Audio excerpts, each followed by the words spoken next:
দেখতে পাচ্ছ এখানে পেঁয়াজগুলোর সঙ্গে কালো কালো, কিন্তু এই যে চিকেনের ইয়েটা যে তেলে ভেজেছি এটা আমি আর ধুইনি, কিন্তু এখানে এগুলো এই চিকেনের ভাজার ইয়েগুলো পেঁয়াজের মধ্যে কিন্তু সব লেগে গেছে।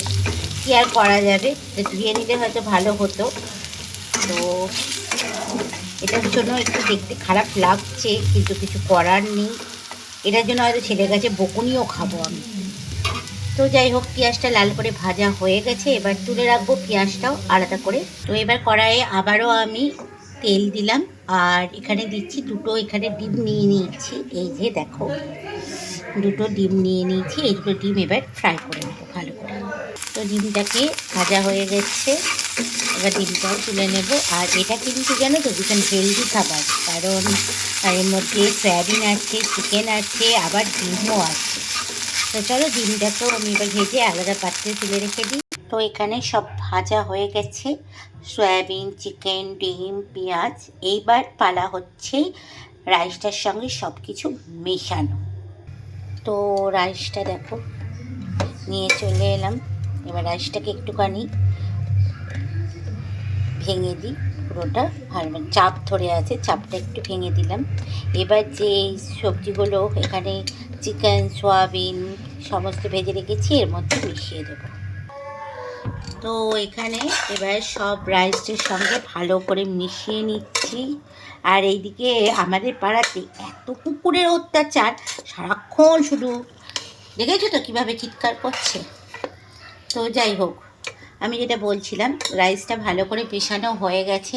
এখানে আমি কিন্তু কোনো রকম বিরিয়ানি মশলা বলো বা ফ্রাইড রাইস মশলা বলো, কোনো কিছুই আমি মশলা ইউজ করছি না।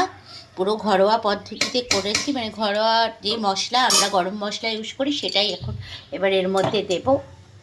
আর এই যে গরম মশলাটা দিচ্ছি এটা কিন্তু আমার নিজের বাড়ির তৈরি, এখানে সমস্ত কিছু দেওয়া আছে। আর এটা সেন্টটাও খুব সুন্দর, তার জন্য আরও কিছু লাগে না, মানে তোমার কোনো রকম মশলা লাগে না। এই সেন্টটাতেই মনে হয় যেন আমি অন্যরকম কিছু দিয়েছি, তার জন্য ভীষণ সুন্দর একটা সেন্ট বেরোয়। তো এখানে 2 চামচ মতো দিয়ে দিলাম। এবার আবারও সব শুদ্ধ ভালো করে মিশিয়ে নেব।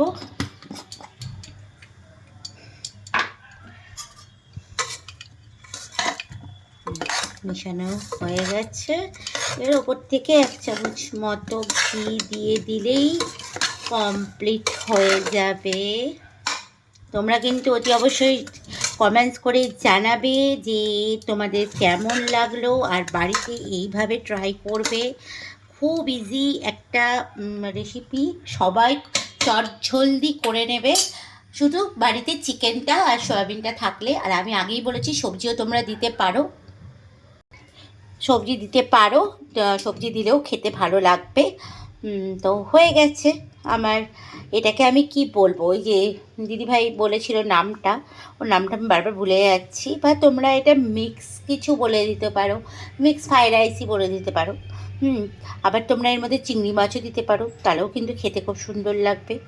এবার 1 চামচ ঘি দিয়ে দিলেই কমপ্লিট হয়ে যাবে। ওহো, ঘিটা তো উঠছে না।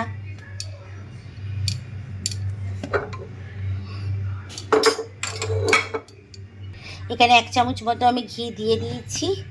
তো কমপ্লিট হয়ে গেছে আমার রেসিপিটা। এবার শুধু খেয়ে দেখার পালা। এবার খেয়ে দেখলেই হয়ে যাবে। তো আমাদের সব থেকে যিনি খাবেন, মানে কি বলবো, মানে যার জন্য এটা বানানো হয়েছে, যার উদ্দেশ্যে, সে এখন খেয়ে বলুক কেমন হয়েছে। তাকে দিয়েছি, দেখা দেখি। দারুণ দারুণ হয়েছে, সত্যি দারুণ হয়েছে। ঠিক আছে, তো যে মানে আমাদের সব থেকে বড়ো সদস্য বলতে পারো, এরা খেয়ে নিয়ে বলে দিয়েছে দারুণ। তো তোমরাও এইভাবেই করো। তো তোমরাও এইভাবে বাড়িতে বানিয়ে খাও, আর অতি অবশ্যই আমাকে কমেন্টস করে জানিও তোমাদের কেমন লাগছে। আজকের মতো ভিডিওটা এই পর্যন্ত, দেখা হচ্ছে আবার একটা নেক্সট ভিডিওতে তোমাদের সঙ্গে। সবাই ভালো থাকবে, সুস্থ থাকবে।